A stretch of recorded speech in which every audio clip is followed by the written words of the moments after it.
Le microbiote, c'est l'ensemble des micro-organismes auxquels l'homme est associé, en interaction permanente.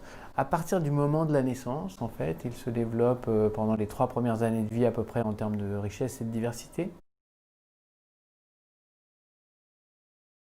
Ce que la science nous dit aujourd'hui, c'est que on a très souvent la possibilité d'observer une altération du microbiote intestinal dans les maladies neuropsychiatriques quand on compare des patients et des sujets sains. Les observations plus récentes nous disent qu'on a non seulement une altération du microbiote intestinal, mais on a aussi très souvent une symptomatologie intestinale avérée ou latente à laquelle est associée une augmentation de perméabilité, une inflammation intestinale et souvent du stress oxydatif.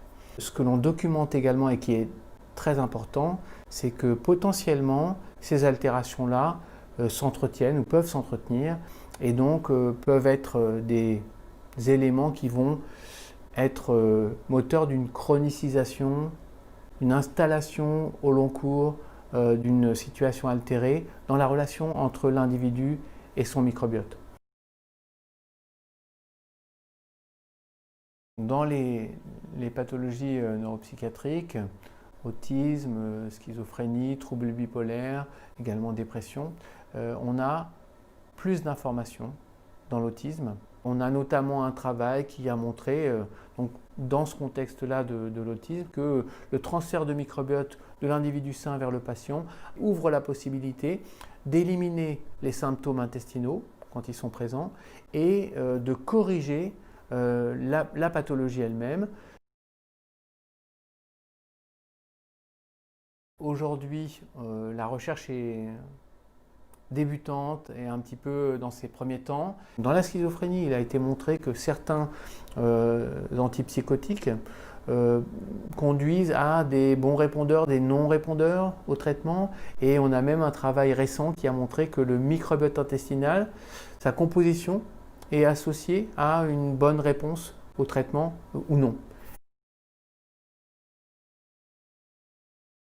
On peut espérer dans l'avenir aller jusqu'à un changement de paradigme où on conçoit que agir ou utiliser la connaissance de la relation entre l'hôte et son microbiote peut changer la donne en termes de diagnostic.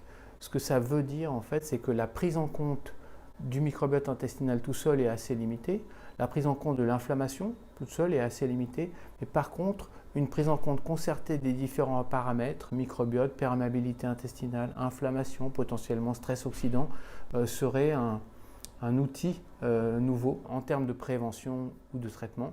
On peut également imaginer qu'intervenir à différents niveaux de ce potentiel cercle vicieux d'interaction entre différents éléments ouvrirait des pistes de thérapie nouvelles.